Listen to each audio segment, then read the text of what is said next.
episode 20. Oh, and we're back. Episode 20. 20. Wow. 20, as they say in Spanish. That's true. 20. 20. 20. And Yeah. I'm feeling pretty bad right now because I flaked out this morning. We were supposed to do the podcast this morning, and I completely slept through it, and I feel like shit because So Dan one does... thing about Bruce, to the audience, one thing about Bruce I find fascinating is he can't wrap his head around time zones. It's beyond him. So whenever I deal with Bruce, I have to. Bruce is West Coast and I'm East Coast. It's even worse than that because I'm in Arizona. It's confusing because he's Arizona, so they don't go back and forth like I do. Right now, I'm 3 hours ahead. So when I deal with Bruce, I cannot say what time it is for me. No, because that doesn't compute. So if I know if I want to record at 1 p.m. my time, I have to tell him 10 a.m. Dan has to do the math for me and tell me because I'm 55 and I still can't figure this out. Dan, I'm 55. I still can't long divide. I'm 55. There's I don't understand the basic tenet principles of mathematics. I just don't. Numbers confound me. But if you ask me what the pattern was on the guy sitting in the booth left 2 days ago in the food, I could draw it from memory. Yeah, no, you have many talents, but one of them that's not one of them. Time zones is not one of them. So I was ready to go. Bruce is nowhere to be. Yeah, so he's texting me. He's like, I've hello. Had a shitty day anyway. Oh, no. We have a very exciting episode today, but before we get into that episode, I have a whopper of a complaint that I want to present. Again, I don't know what he's going to talk about. No. So I went to my bagel place today, and I would like to share this screen for this. Another photo that Dan took of people without the consent. Okay, so here we go. So I'm sitting outside with the wife and the dog. This woman that I'm pointing to with my arrow here, is a boomer.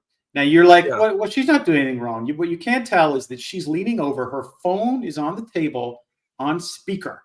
No. And she's having a conversation on speaker. That's what we were talking about the other day. We're talking in public the entire time. Oh. So I'm going insane in my head. I want to say something to her, but I don't want to have a confrontation. So I just convinced myself. I go, well, Dan, if she was there with another person, there'd be two voices and you wouldn't care. think that too. So I tried to put it out of my head. But it doesn't work. It didn't work. It drove me insane. Yeah. And she's leaning over to talk to this broad. Oh. But there's more going on here, apart from her. So you notice the line is out the door, right? Yeah, I see the line going out the door. Okay, that's normal. And the door is open. So the line, so there's air conditioning and insects going in I would like to discuss the protocol in this situation because this drives me fucking nuts. So when I got there, the line was at the door. So for me to go in, I would have to open the door and sardine myself, shimmy around a person and be sit and be like a Jew in Auschwitz on a train, packed in. And I can make that joke. He can. So anyway, so what I do, it's very simple. If there's less than 10 feet between the door and the person in the end of the line, I stay outside because people have to leave. So that's the only door. So when people want to leave, if your ass is up against the door, they got nowhere they can go. It's just you're and I don't want to touch anyone. So So I stand there. I'm fine. I'm perfectly happy standing there waiting. This chick, college age, comes up behind me. And she starts opening the door. I go, no, there's a line. She looks at me like I'm insane. And she says, what do you mean? I said, well, there's a line and I didn't want to pack in there like a sardine. So hold on. So you saw that the line went right up to the inside of the door. So you stood outside the shop, outside the door's closed. You're still allowing people to sort of get in and out. But if somebody needs to leave, of course. But if you're new and you want to get in line, you have to stand behind you outside. Yeah. But she is just sort of it's you know what, Dan? This is unfortunate, but in that circumstance, you're right. Like, it does make sense to stand outside the shut door, and that's the line, and the people that come behind you should stand outside. But they did no. This is common. This is super common. I see it everywhere. The door stays open, the line goes out the door, and that's how it is. So when I said to this girl, she looks at me and she's like, "Oh," and I said, "Well, I didn't want to go inside and pack in like a sardine." That's what I Right. said. She gave me this look like I had just unlocked the secrets of the universe to her. Like Yeah. she was, "Oh, We can stand outside, have the really? door shut, and still be in line. Hmm." So I waited, and I could tell Oh she was boy. annoyed, by the way. She was kind Yeah. of looking at me, and so I waited until there was a good 10 to 15 feet available. Once there was, I went in. And of course, she went in too, right behind me, Right. like a Right. sardine, right? And I just say to myself, and it'd be one thing, it's Florida. It'd be one thing if it was July and it was miserable outside. It's not, it's April. It's really nice outside, very nice weather. And I'm Yeah. like, why do you want to do that? Why do you want to pack in there like a fucking why? Why? Why? Why don't you just wait outside? Why? So It's you're right. I mean, you're the way your brain thinking is right. And if there should be a certain amount for the line to pack up to the door, and then the rest of the line should go out the door, and people should theoretically understand that that's where the line should go and grow. But no, it's never going to go like that, because the door is going to be open. People want to. I don't want to lose my place in line. I don't want someone to cut and whatever. So the door is just going to be open. I can't tell you how many places I've been to where this is the norm. I'm looking at the photo. The door's wide open. The line just continues out the door, and the door stays open. but the thing is, People, if you're inside and you need to leave, and you want to leave, the other thing I didn't tell you is that so this is a place where they give you your stuff like in a bag, and you eat it there. And then when you leave, you get to throw the bag out and throw your napkins out, or whatever. And all of yeah. the throw out area, all the trash is by the door. So when the people Oh, are trying to highly leave, congested. when the people are trying to leave, they're having to like, oh, excuse me, can I get to the trash? Can I get to the door? It's like just stand outside, just give them some space, give them some fucking space. Like, Yeah, but people don't respect any. Look, I got a saying that I like. It's when I'm standing in line. I don't like people standing too close, front or back, whatever. I go, look, don't get in my hula hoop. Everyone needs to imagine a hula hoop around them that they're holding, right. and nobody should enter that hula hoop space. But it is not true. There's close standers. The close standers are the worst. And so, like, this whole thing with the open door, it drives me nuts too. And I'm with you on it, but unfortunately, I'm here to tell you that, as logical as it is, it's never going to happen. Most people, the door is going to stay open, and the line's going to go out the door, and just fuck the whole situation.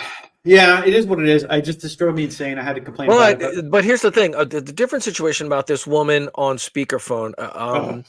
Okay, so I have something to say about that, because it drives me nuts too. We talked about it on a different podcast. And like, so it's one thing for someone to walk around in public and they're talking on the phone and you can't hear the other person. I'm like, okay, that's acceptable at this point, I guess. People do that. But you're right.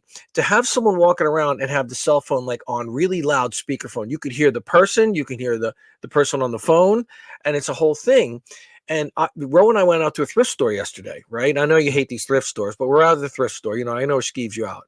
But we're walking around the thrift store, and I thought of you because I saw some dude. Well, listen to this. Some dude was walking around. I mean, this guy was right out of jail. He had the prison tattoos and everything. I can't go out to a thrift store without people watching. It's exquisite. So this guy's walking around, and he's got his phone out. It's super loud on speakerphone, like full blaring loud. And he's like, "What?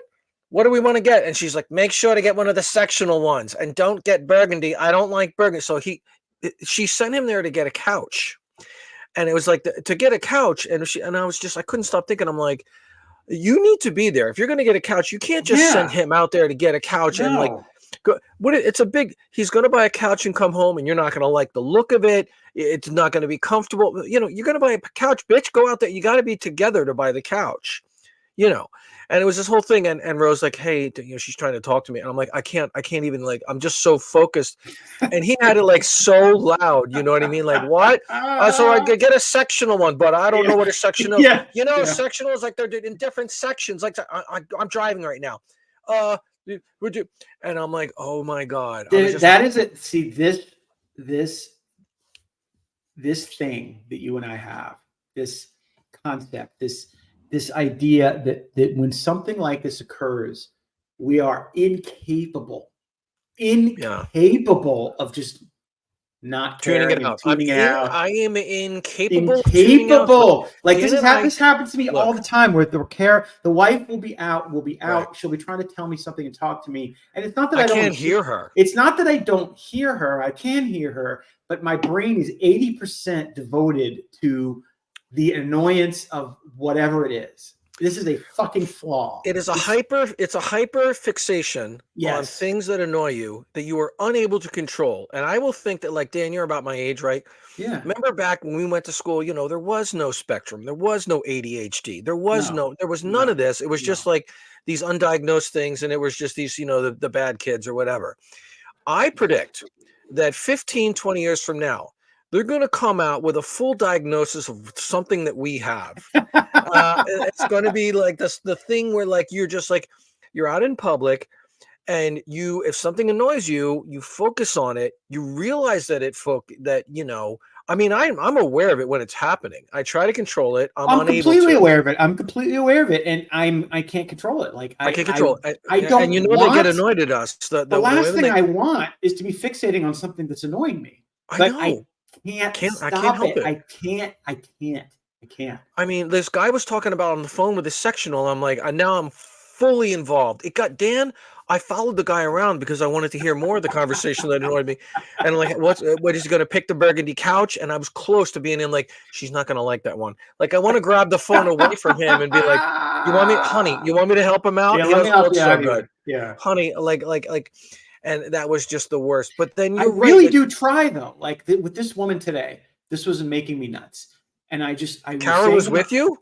She was there. I was saying to myself Carol. In my head, right. Dan, if there was a woman, if there was a person sitting with that woman, you wouldn't care if there was two voices. It wouldn't bother you at all. Right. That's because so true. It's a phone and it's that tinny speaker thing. Yeah.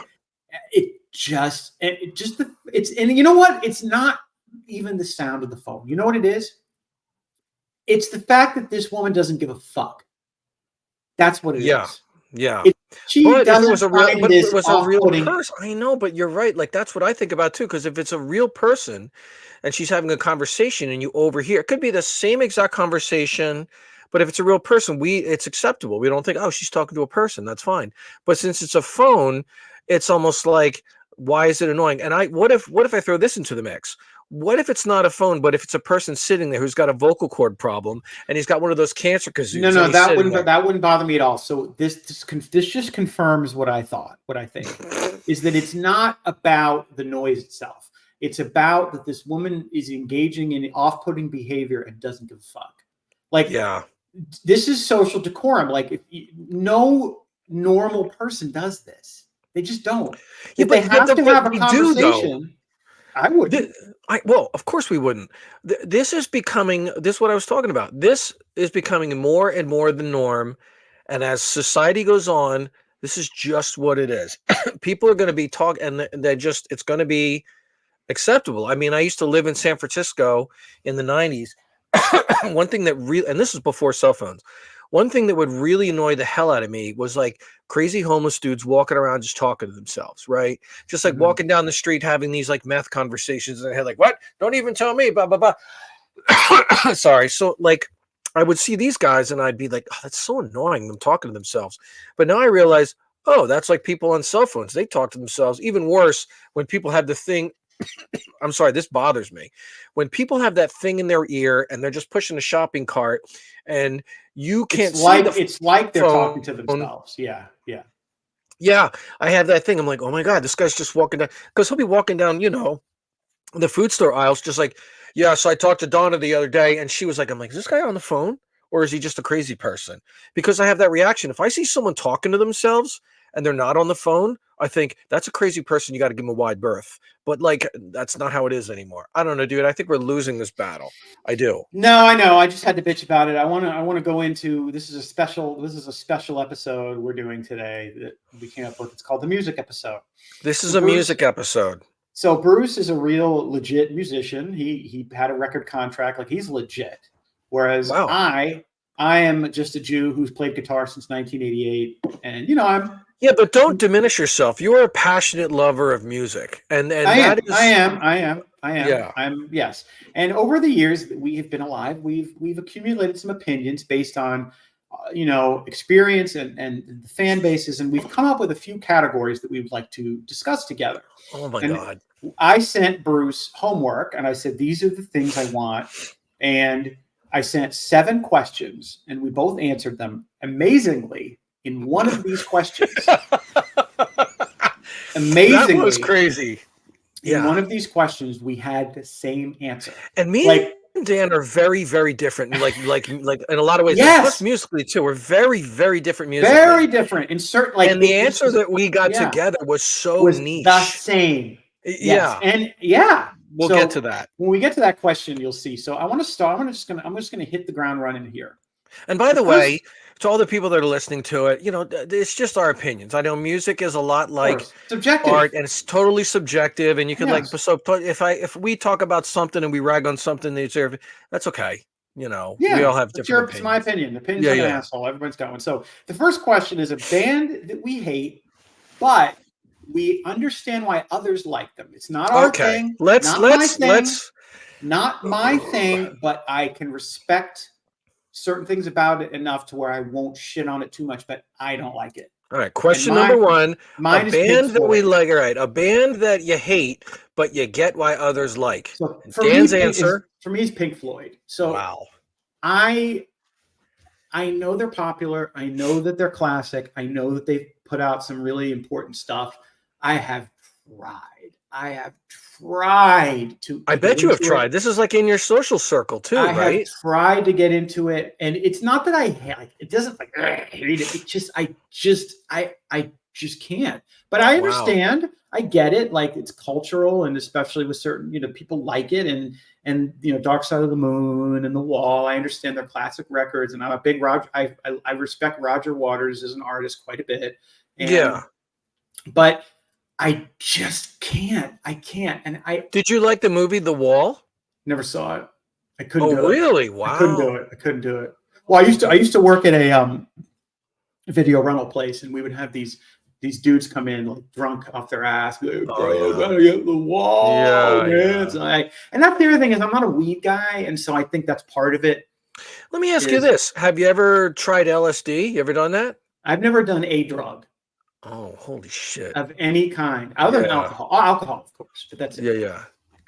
So that's interesting. So you hate Pink Floyd, but you get why others like them, and you've given it a try. You've listened to the album. You're like, let me see what this is about. I have tried. It's on the radio all the time. It's classic rock. So you hear "Comfortably Numb" and you hear "Wish You Were Here." And there are bands that are sort of close to this that I know you like and stuff. So like that's an interesting answer from you. I mean, I am a big fan of Pink Floyd, right?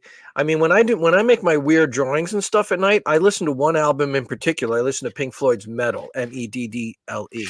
It's not The Wall, it's not Dark Side of the Moon, it's Meddle. And it's so good.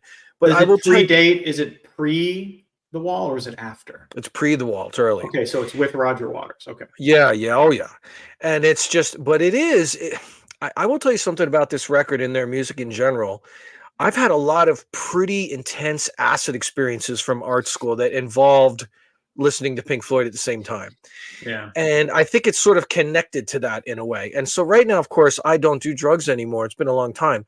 But I tell you, when I go out to the desert and I make my weird drawings and it's hot in the middle of the night, I put on Pink Floyd and it gets me there. Like it's the weirdest thing. Like it opens, but I sort of can understand it because it's very sort of, it doesn't have an attack. It's very sort of meandering. That's true. Yeah. I mean, I'm more of a metal guy, so that might have something to do with it. Yeah. But that's interesting. So that's Dan's answer. A band. All right, so we're going to move to Bruce's answer, which I thought was good. I forgot what I wrote. Bruce has Green Day and Blink-182. Yeah. Okay. Band I hate, but I get why others like. And I had like a double slash. It was like a Green Day / Blink-182. To me, they sound identical. They sound. I could not name one Blink-182 song. I know Green Day. That's like poppy. It's like pop punk. It's like pop punk. So the thing I don't like, and look, and I have so many friends. that are a little younger than me, like anyone that's like 40 or 45 or 38 is going to absolutely love these two bands. That's just how it is. I've got a whole segment of my friends who are huge fans of these two bands, and I worry that I'm probably going to like, they're not going to like me. But look, I got to be honest. Like I personally don't like them. I don't like and you know why? I don't like the nasally vocals. I don't like the nasally vocals. Like it's like this.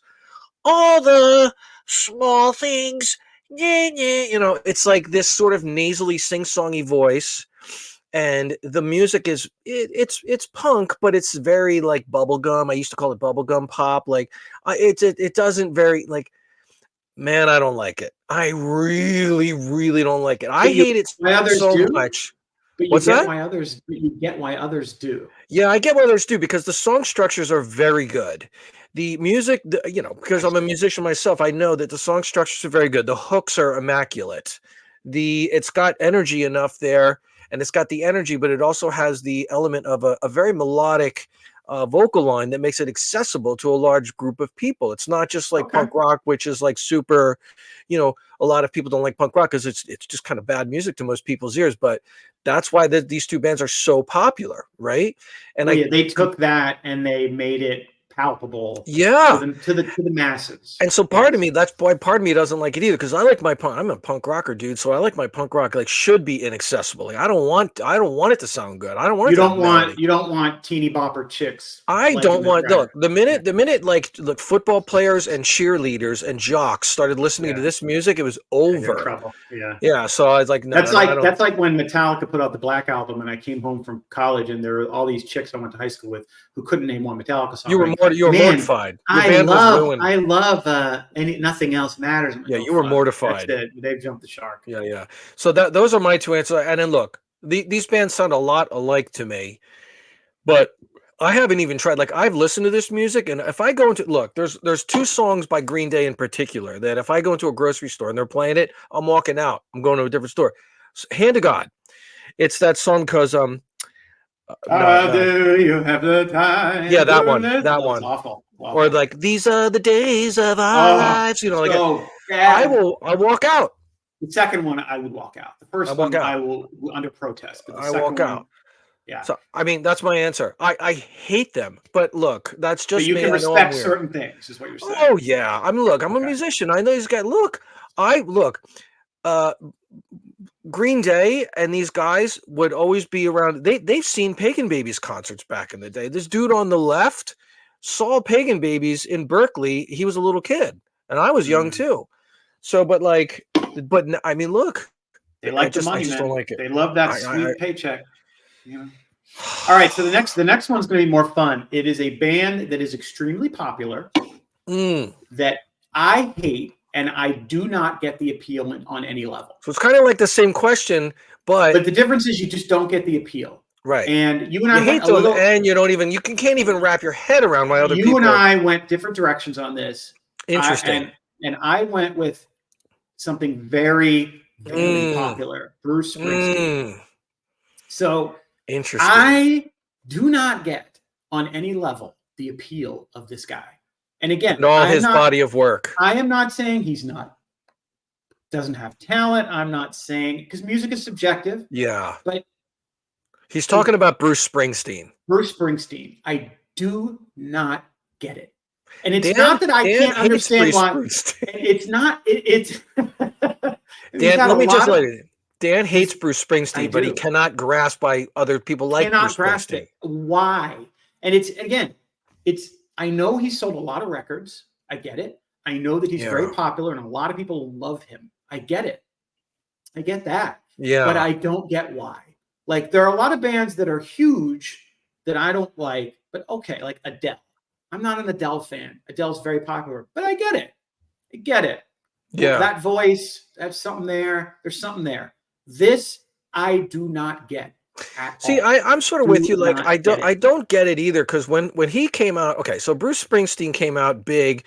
He's from New Jersey. It was in the 80s. He came out with Born in the USA, and it was a big deal. I was in high school at the time, and he had such fans. They would walk up and down the aisles and go, Bruce, like they had bumper stickers with Bruce on a bunch of U's, And so like, but these were the jocks. Make no mistake, these weren't the dirtbags with the leather with the denim jackets listen to Iron Maiden.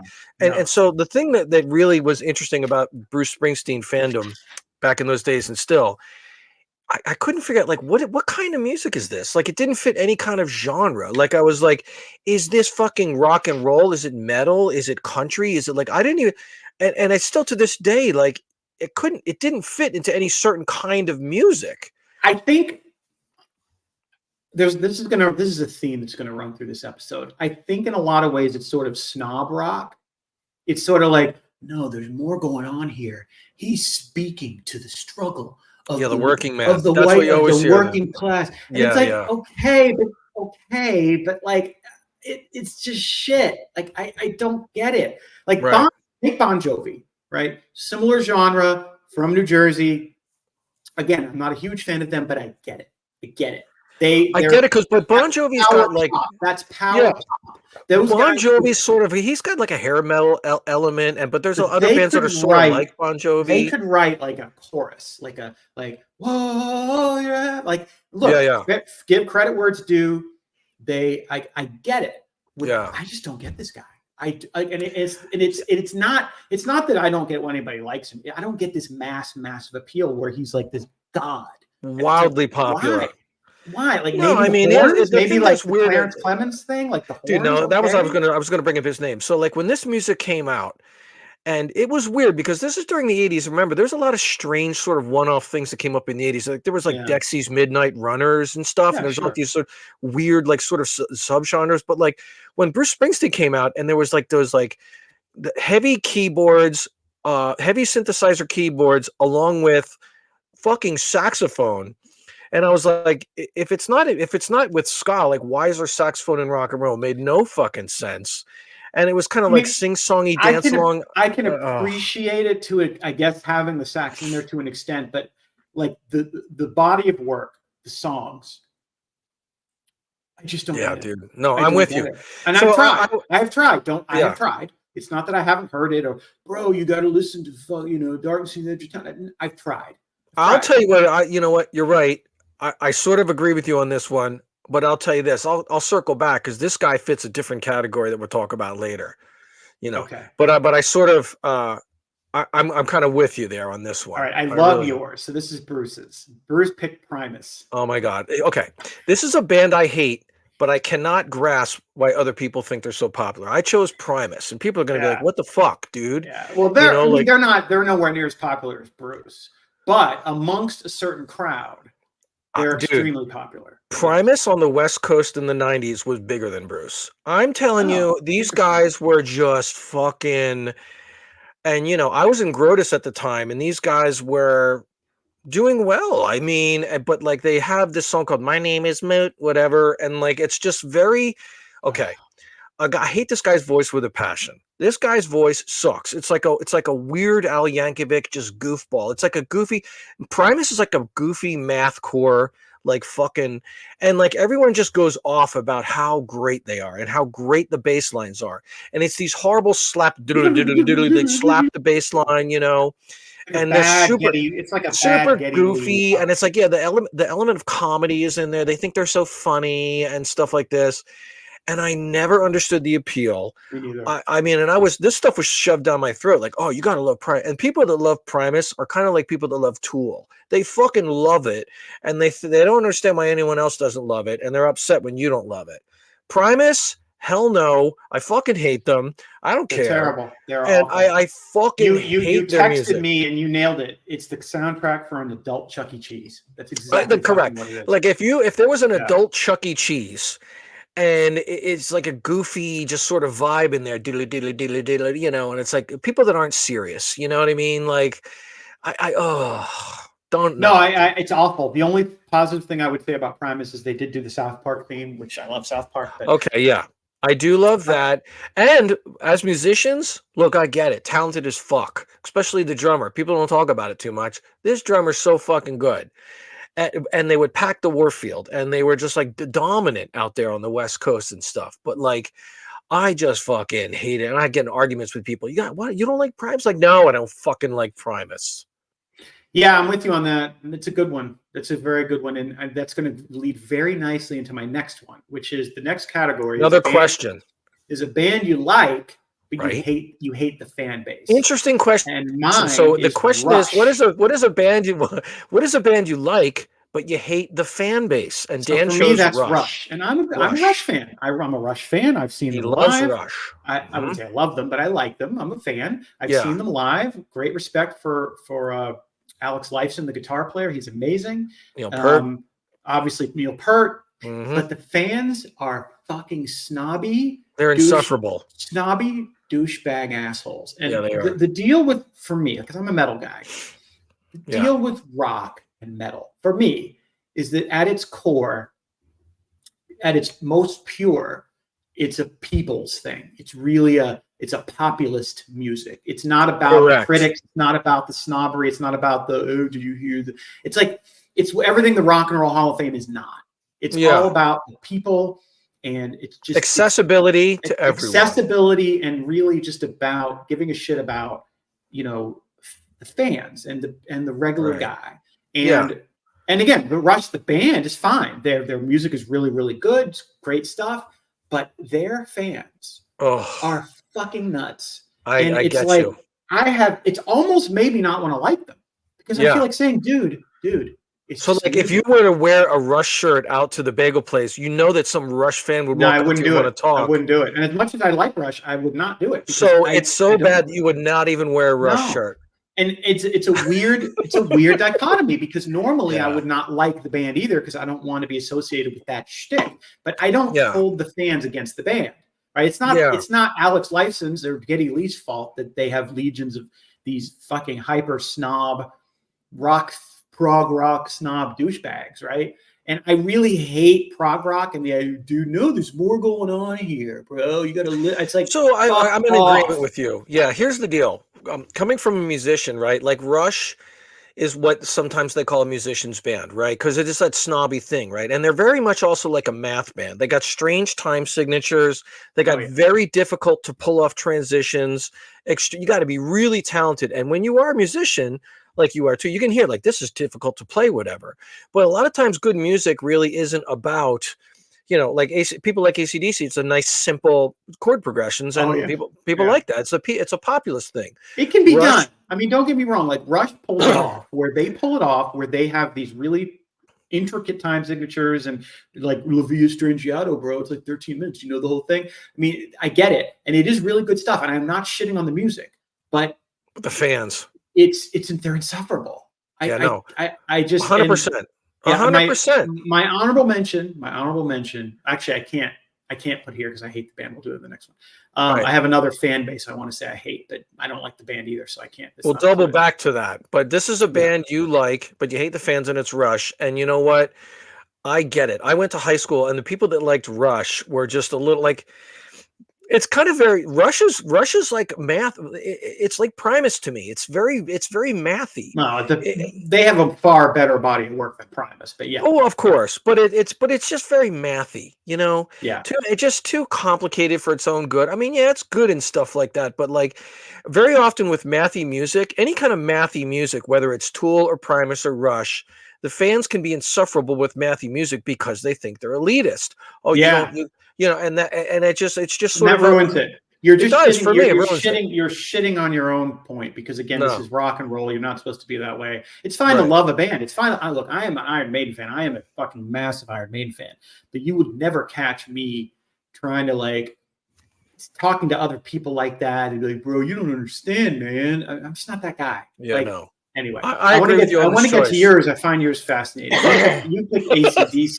All right, let me. Okay, this is because I don't have like a stereotype in my head of AC/DC. Oh, you don't? Okay. No. Here's a band that I like, but I hate the fans, and my answer is AC/DC. And this is an interesting answer, and I'll tell you why. It's because AC/DC and I have a long history. Like, it's one of the first albums my cousin Jimmy ever showed me was High Voltage, and I love them. Mm-hmm. But it's just kind of over the years, AC/DC has now, in 2024, AC/DC it's boomer rock, straight up. And there's nothing, there's nothing that just sort of completely encapsulates. I don't know if that's a word. The boomer. So you see it like an old guy walking down the street with an AC/DC shirt on. You just know this guy's gonna suck. Yeah. And you just like, you see like a chick in a bar, like, you know, you go to a bar and there's a bartender, some 30-year-old bartender. She's wearing an AC/DC shirt. You know, that's just bad news all fucking day long. And I don't know what it is. And I'll tell you what, one thing that's also true about it, you know, about AC. I'm a big fan, but here's the difference. I'm a big fan of the first fucking singer. I'm a Bon Scott guy, right? They had a first singer who was Bon Scott. They made a first couple albums. Then he died, and they got Brian Johnson, who was the singer that featured. Right, I'm glad you're Back in Black. This is Brian Johnson's debut album, Back in Black, and he's got the scratchy voice and people like that. And I think that's kind of where the divider line is, right? Like if you see a person and they're walking around and they got an ACD shirt on, like, oh, Brian Johnson, Back in Black, whatever. And they're going to be like an insufferable boomer. If I see a person walking around and they have a shirt on with like hell, Highway to Hell, yeah, and it's got like the picture of the early Bon Scott shit on it like that, I'm like, all right, you might get a bit of a pass. But for the most part, I see an old white guy walking around that's fat with gray hair and he's got this shirt on. Fuck no. It's boomer rock. It's boomer rock. It is boomer rock. And again, I wouldn't call myself an AC/DC fan. I can take it or leave it. I don't dislike it. It's just sort of your base. It's very basic. It's just your three chord, fun little songs. I don't really distinguish between the two singers. I mean, there's stuff I like on Back in Black. There's stuff I like pre-Back in Black. I'm way different. The two singers are a night and day for me. And also, AC/DC, I was also going to add an eighth question to you at the end, and this sort of fits it too. It's like, name a band that you really, really liked, but then because of hearing it too much over the years, you hate them now. Yeah. And so there's a lot of AC/DC is that for me. Like it comes on the radio, even the Bon Scott stuff, I can't listen to it anymore. No, I'm with you on that. I just overplayed. Channel. Yeah, and it's not that I don't like it, but yeah. I'm with you. I hate the fans. I hate the AC/DC fans. They're always like old boomer white guys. Yeah, usually right-leaning, and I'm not a fan. I'm not a fan of these motherfuckers. You and the politics. I'm with you on the boomer though. It's very 100%. Very basic, very boomery. Very boomer rock. So what are the questions we have? Our next categories are guilty pleasure, something we don't like to admit that we're big fans, and mine is Wham. Oh, when you sent me this, I'm like, get the fuck out of here. So I have this is unbelievable. Let me just hold on. Let me interrupt you. Dan's guilty pleasure, he says, is Wham. Wham. And I'm like, Dan has an Iron Maiden tattoo, and from what I know about Dan, he would just think that Wham. I thought that he would think Vam is very swishy and very fruity, But listen, but Dan, let me tell you something. George Michael was an immense talent. He was. Yes. It's very poppy and it's very fruity. Mm-hmm. But let me tell you something. It's good shit. And it's not like those guys were really good musicians.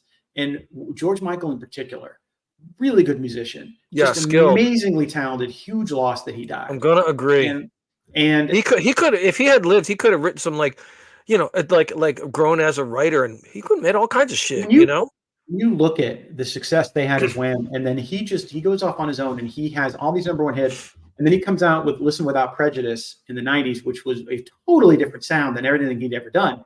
Yeah. Really good stuff. And they are unfairly maligned, and because yes, it's very poppy. The early stuff is poppy, but I think there's a distinction between your kind of bubblegum, Madonna, Tiffany pop and what these guys did. What these guys did, there was definitely more going on there. It was like a little more musically. So let me ask you this. So you're alone, you're in the kitchen, you're making some food, you're listening to the music, and Jitterbug comes on. Do you dance around? You mean Wake Me Up Before You Go Go. Yeah. Wake me up, Jitterbug. And do you dance around in the kitchen? Will you do that? I don't dance. That one is fine. I don't hate it. But for me, it's everything she wants. That is just almost. I mean, I don't know that song. Sing a few bars. How does that go? Somebody told me that everything she wants is. What's the hook? I don't know it. She must have loved you. I'll send you the song. This is fun. Yeah, I'm only doing it to make you sing it. In my opinion, that is the perfect pop song. Wow. Well crafted. There's not an ounce of fat on that song, right? Perfect. I'll send it to you. It's probably their second biggest hit after Wake Me Up Before You Go. That's an interesting choice. Wham and George Michael, absolutely huge fan. Now that I'm older, I don't care. I'll admit it. When I was younger, I could never admit this. Oh yeah, now we don't give a fuck. But like, that's a good guilty pleasure. That's good because I didn't see that coming. So Bruce has 3 guilty pleasures, and only one of them I share. All right. So let me tell the people my guilty pleasure. The other 2, I gotta say, is worse than Wham for me. Like, okay. Let me explain myself here. Let me tell the radio audience what it is. My guilty pleasure is Coldplay, Radiohead, and Oasis, which is like Coldplay, Radiohead of '90s crap. Right? And it's not crap. It's genius. So these guys, okay. So in the '90s, there was this like UK pop fucking that was coming out. Oasis, Radiohead, and Coldplay. And look, I know why people just cringe at it. You know what I mean? But I don't know what it is, dude. It's so good. I love it. And when it comes on, I listen to it and I love it. I've got Spotify lists. I'd love to drive to it. I don't know if I think I like out of the 3, which one do I like the least? I'm going to say Oasis is the one I like the least. That's the only one I like. Really? Oasis is the only one of the 3. Oasis, really good songwriters. I don't like all their stuff, but I think I'm a massive fan of Coldplay and Radiohead, especially Radiohead. I think they're really, really, really talented. Don't you find Radiohead to be that same snob rock of like that we talked about, the Primus gang, the Primus and no, it's not mathy. It's not mathy. It's if anything, these all 3 of these bands have, which is that they all borrow heavily from other UK bands like the Beatles. Like they all borrow heavily from things like the Beatles and whatnot. But they're all English bands. You know what I mean? You know who they probably borrow a lot from that I do like is Duran Duran. Duran Duran was was sort of the precursor to a lot of that style, in my opinion. Not Oasis so much, but the other 2. But Radiohead does a lot of arty experimental type shit. Like they get very shoegazy. Like, do you know what shoegaze is? That kind of music called shoegaze? No. It's like sort of like very like moody, artistic. I love it. I think I love Radiohead the most out of all these guys. They got a record called OK Computer that's really fucking great. I like the lead singer. He's all fucked up looking. He's got like an eye that goes the wrong way, So if it wasn't for music, this guy would be just like, just beaten down on in the fucking high school halls. I mean, I will say this. I have a bad attitude about 90s music because 90s music killed what I loved, which was heavy metal. That's true. And it was largely just the record business telling these bands they won't fucking let them record music anymore. I mean, look, if you want to hate on people, hate on grunge. That killed the metal scene in the 90s. Grunge. And the funny thing about that, and I love Alice in Chains. I love a lot of that stuff. But the funny thing about that is people shit on late metal, like hair metal. But the reality is, once you got past that first wave, the Soundgarden, the Pearl Jam, the Alice in Chains, you got a lot of shit. And that no one ever talks about. That's worse to me than the fucking worst of the hair metal. At least the worst of the hair metal was fun. At least it was about. Well, I mean, look, I'll tell you something. I was there at the time. Grotus was being courted at the time during, and that's why we didn't do so well, because we're an industrial band growing up in the grunge era. So we were going and playing, and we had people. There's a band called Dead Presidents of the United States. Yeah. Or just Presidents of the United States, I think. And they had a song called I forget what it's called. Anyway, Lump. That's it. Oh. So they were doing they were a small band. We played many shows with these guys. Then we were touring and we found out, oh my God, did you hear? Presidents of the United States just got signed. They got $2 million from Polygram. And we're like, what? So there was a feeding frenzy because right around the time Nirvana got signed, all these record companies saw dollars. And so they were throwing money, Dan. I remember this is true. They were just throwing shit against the wall to see what stuck. Throwing money at Dead Presidents of the United States, throwing money at all these bands. Yeah. These motherfuckers. And then we used to sleep on their floor. So hey, man, can we sleep on the floor? Snob. No, we're millionaires now. I was like, oh my God. no, Okay, no, here we no, go. Let's no, move no, on. no, no, no, no, no. I was Wait a minute. Before, wait. accident. Hold on. So now we're talking about my guilty pleasure. Still This is talking my about guilty pleasure. Yeah, I don't want to. Don't. Yeah, sorry. I accidentally. Hold on. That was me. Before we move on to the next thing, I just want to add. Look, you don't have a picture of it, but ABBA is my all-time guilty pleasure of all time. Oh, they're great. There's nothing guilty about that. ABBA's great. I know, but a lot of people that are in circles that we and you run with are going to be like, ABBA. No, that's good. That's legit. That's good. No ABBA, no guilt. I know every fucking song. No I will guilt. dance around so fruity to every single one of these fucking songs. It's good shit. Good shit. So well crafted, and the vocal harmonies of those two women. Yes. And it hits you to the core. I love it. Yes, that's my guilty pleasure. So our next ABBA and these English bands. Our next one is fun because what's this? What's the next category? Answer. It is the worst fan base of any musical person band, and it's a fan base you avoid like the plague. Bruce and I, without sharing information, amazing, had the exact same answer, and it is guess who? The Parrot Heads. Jimmy Buffett's Parrot Heads. Yeah. Look, I'm not going to shit on him because Jimmy Buffett was a very good advocate for manatees and for a lot of stuff in Florida, like environmental stuff. So I'm not going to shit on the man himself. Right. I will say that my first concert when I was a young child, my parents dragged me to see him, and it was utter misery. So I kind of have a bad taste in my head because anytime your mom and dad take you to something, you're not going to like it. You're not going to like it. The whole culture behind it. Like, look at the picture of these two. Look at this picture. The culture behind it, Bruce, makes me insane. Just fucking like this entitled, rich, fucking just margaritas and just like, you just look at these two and they're racist as fuck. Well, look at these two. I don't want to make assumptions about these people, but I know. See, but here's the thing. Here's the interesting part of this, and I want you to answer this question, right? A lot of the ethos of the bands that I loved in the 80s was like Motley Crue. Like, we're going to get drunk. We're going to get chicks. We're going to cruise down the road. We're going to ride our motorcycles. It's a lot of the same ethos as these Parrots. That's true. But something about why is it annoying? This makes me nuts. It makes me nuts. What is it? Okay, so we're talking about Jimmy Buffett and the Parrot Heads, right? And it's interesting that Dan asked this question.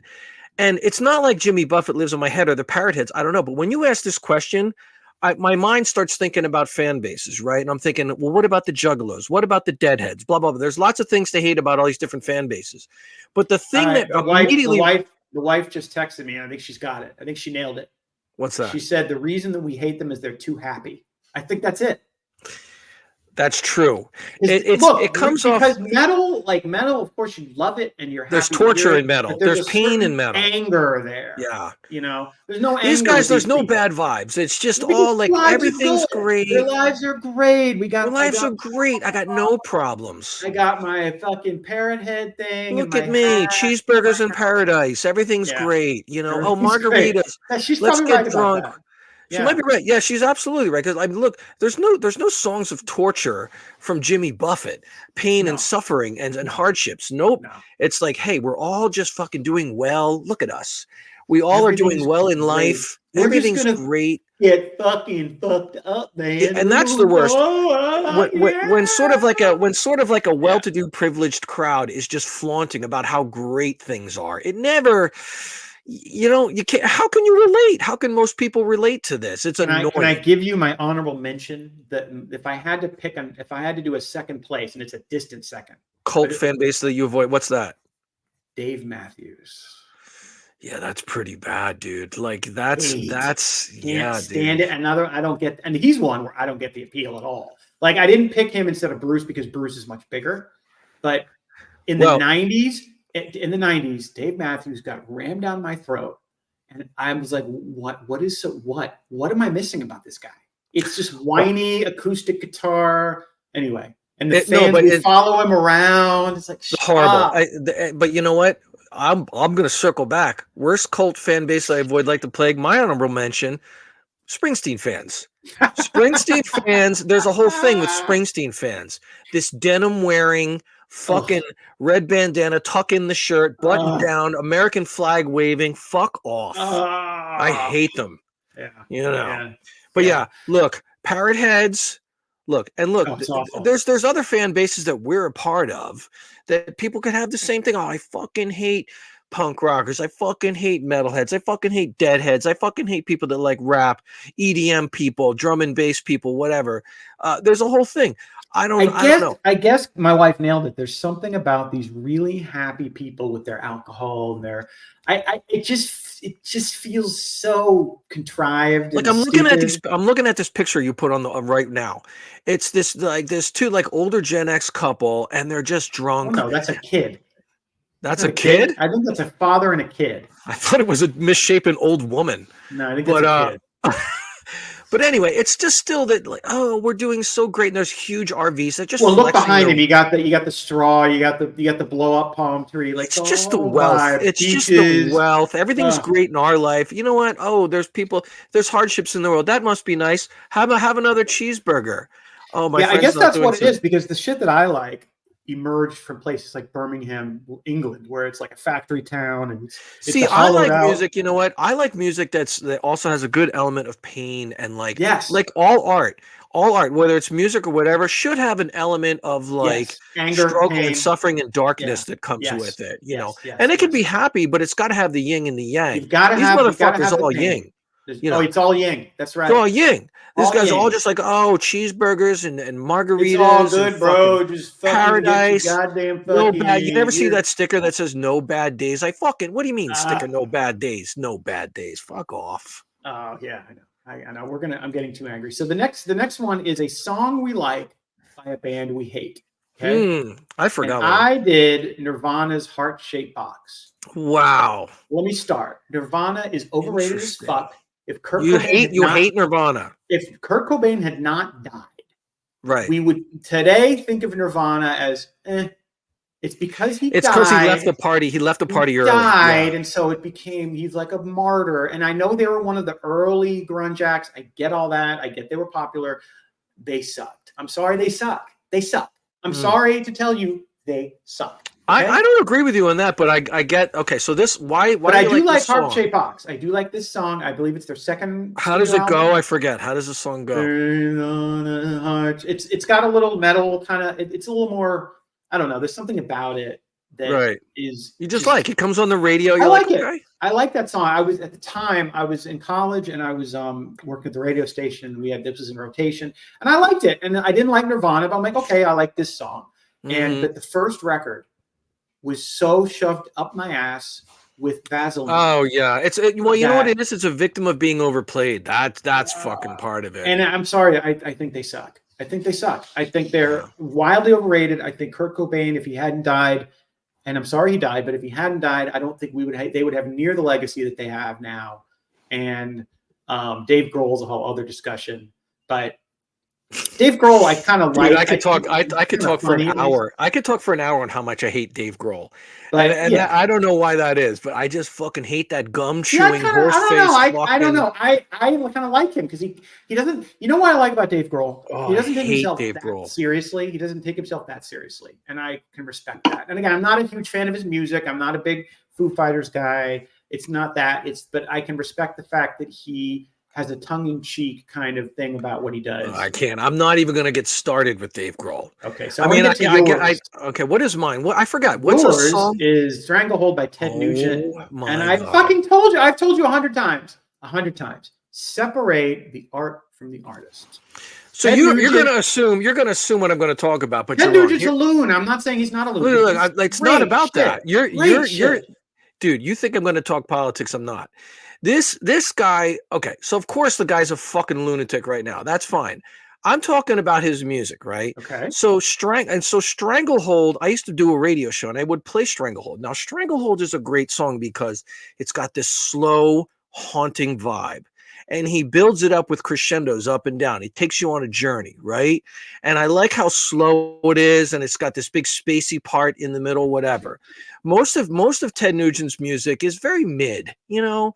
It's very just like a bad rock song, very, very whatever. Like, I don't like any of them. You know what I mean? No, please don't. What are you doing? Okay, he's playing Stranglehold. But it's even, Dan, it's slower than that. It is. So, Dan, Yeah. Yeah.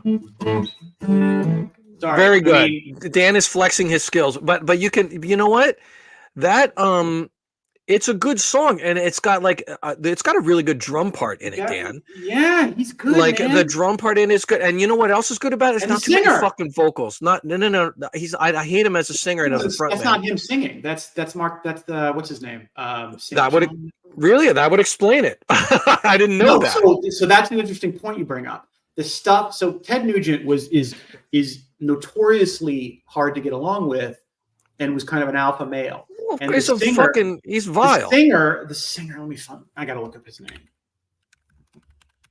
Look, I don't even know about Ted. All I know is I know Cat Scratch Fever and a bunch of these other fucking songs in the album cover art, and just rubbed me the wrong way. This guy's cocky. His name was Derek St. Holmes, and he's the guy who sang Stranglehold. He sang several of Ted's hits, that because they didn't get along all that well, there are other records where he just didn't. Ted sang, and Ted's a shitty vocalist. So, but look, that's a great tune. Do you like it? Do you think it's a good choice by me? I love Stranglehold. I'm a Nugent fan. I don't hate Ted Nugent. Oh, I love his music. I love his music. Yeah. The sound like his you said, with those hollow body guitars, man.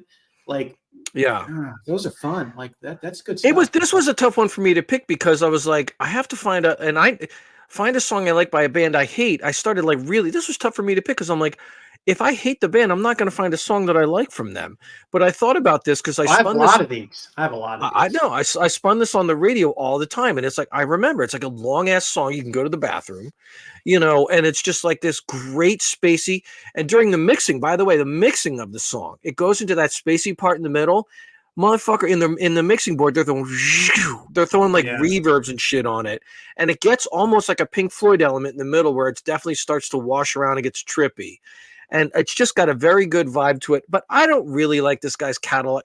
Maybe hate is a strong word, but then I'm sure the modern day Ted Nugent is having an effect on my. Yeah, see, that is one thing about me, is I don't care about any of that. Like, I can think your politics are shit, but if I think you're really good at singing, or I love your music, I love your music. I don't care. I can separate the art from the artist. This was really funny because there was a band back in the 80s that all this punk rockers loved. They're called Screwdriver. They're from England, right? And so everybody, and this is way before the internet, so people started hearing this record by Screwdriver, and it was good, bro. It sounded better than the Cro-Mags. Hard guitars, really fucking great. Can't understand the lyrics, but who cares? This music's fucking great. Then people slowly found out, oh my God, they're straight up, like, literally swastika waving Nazis, pro-Nazi music. Not like today Nazi, I'm talking old school, really. And we were like, oh my God, so now we can't listen to Screwdriver. I'm like, that's right.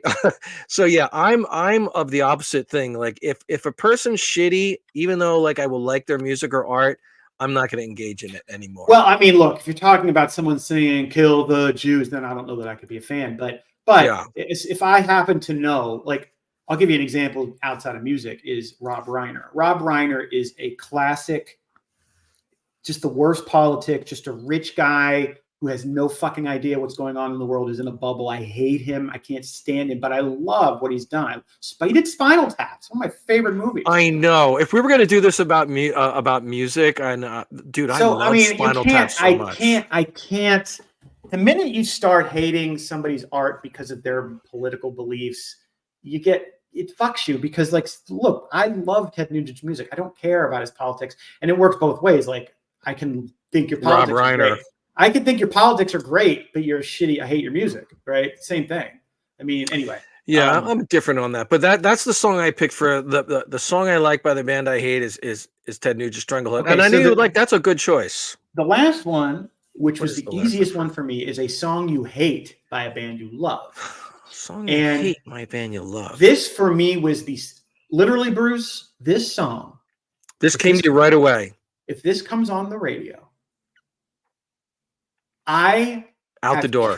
Cat-like reflexes to change the fucking channel. You can't stand 1 second of this. This song with such let's hear it. a What do you burning got? passion, yet I love the band. Wow. And that is what it is. Wind of Change by Scorpions. Oh, I know you love the Scorpions so much.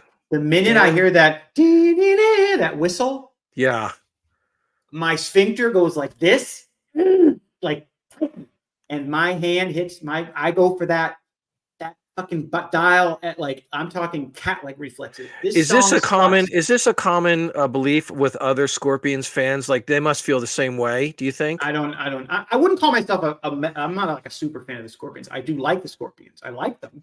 Yeah, but certainly you must know within your circles whether this opinion of yours is. Yes, every metal person that I know does not like this song. Right. Correct. But interesting. I don't know that they hate it like I hate it.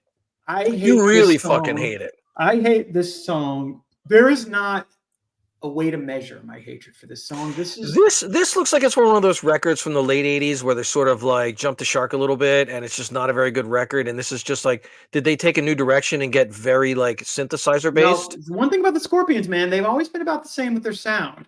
This record this was on had other tunes on it that were fine. They didn't really change their sound. They just put out this awful ballad. And look, it's a ballad. Okay. I can appreciate a ballad. I may not like it, but it's fine. This sucks so hard. Yeah. Like to such a degree, I find it offensive. It offends my auditory nerve. It's called just, Wind of Change? Yes. That's the name of the song for people to check out. Okay. Change of tomorrow. Oh, I know this song. Oh, that is a bad one. That is a bad one. So bad. I didn't know what it was until you just sung it. So bad. And Change of tomorrow. And it starts with them whistling. That's the first part of the song. That's the one good thing. That's the one that starts with the whistling? And the nice thing about the whistling is it gives you a warning that it's coming, and you can immediately go to switch the channel. I have not listened to more than 7 seconds of this song in 30 years because it's that bad. It's so awful. I feel your passion on that one. Side note, anything with whistling, I'm out. I'm not a fan of whistling in music. Yes. So we're going to get to yours, and I have to admit I've never heard of this song. You did. What did I pick? You picked, let me get rid of the banner. You picked Money by the Grateful Dead. This is a deep cut. So basically, I had listened to a lot of different types of music. I listened to a lot of Grateful Dead, especially recently. This is a song, and it's just so bad. Like, it's just they try to be super poppy. It goes like, money, money, money, money, money, do, do, do, do, do, do. And I'm like, there's a lot. They do a huge catalog, these guys. They have so many different songs. And it goes into blues, it goes into different things. This one they tried to make it like a straight up pop song, whatever, late 80s. And I was like, dude, I hear this song, I'm out. I go see, usually every Sunday night, I probably go tonight. I go see Grateful Dead cover bands at the local bar, and they play this song, I'm out, dude. I fucking hate it. And I'm glad we don't have to listen. It's bad. I mean, but there's a lot of Grateful Dead. Look, Grateful Dead's one of these really. I'm surprised this band didn't come up in any other categories with all these questions when it comes to fan bases and things that we hate, things that we love, and stuff like that. The Dead, I give a pass because they're sort of the original. They're sort of the OG psychotic fan base. Like they're like what Dave Matthews fans wish they were, basically. Yeah, it's true. And I I'm not a fan of the Dead. I'm not a fan of fans of the Dead, but I don't hate them, and I don't have a big negative opinion because they were the first. And it's not my thing, but okay. But Dave Matthews to me, it's just every 90s frat bro thing.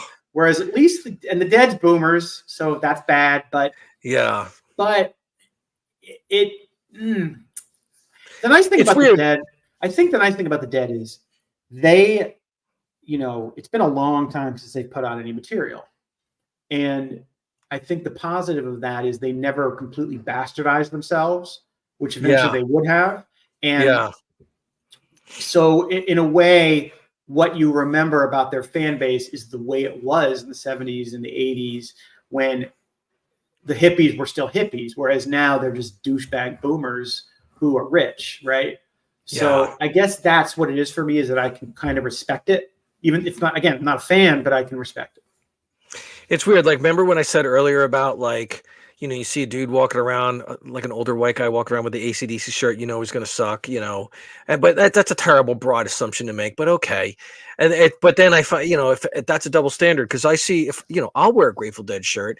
I'll see another like old guy walk around with a Grateful Dead shirt. And then it occurs to me, I'm like, this guy could probably be really shitty. Like, I don't even know. Like, it could go either way. Yeah, you know the Dead. I mean? I give a pass for the Dead. Again, I'm not a fan. Yeah, for sure. I give a pass. But this was a tough question for me to answer too, because I was like, and so but yeah, this is clearly a bad fucking song, dude. So that guarantee you it's not as bad as Winds of Change. Winds of Change is bad, dude. Now I can hear it in my head. Just those three notes. I gotta send you that Wham song, man. I can't believe you don't know it. You do know it. I know it. Yeah. I'm sure I know it. I mean, but it's the perfect pop song. Yeah, Wham and so so ABBA, when I talk about ABBA, like, I go to Wasteland Weekend event. Listen to this. Wasteland Weekend's got this fucking thing where they have a segment they hold at one of the camps called the ABBA Dance Party. And Dan, it's just a bunch of maniacs dressed in these think of that. They're all wearing post-apocalyptic Mad Max gear. And it's called the ABBA. Dancing to 70s Swedish music. It's nothing but an hour. It's called the ABBA Hour of Power. It's no other kind of music. It's just ABBA for an hour. 100 people show up. 100. And they're dancing around just fucking SOS. Yeah, it's the best. No, there's nothing. So the music episode.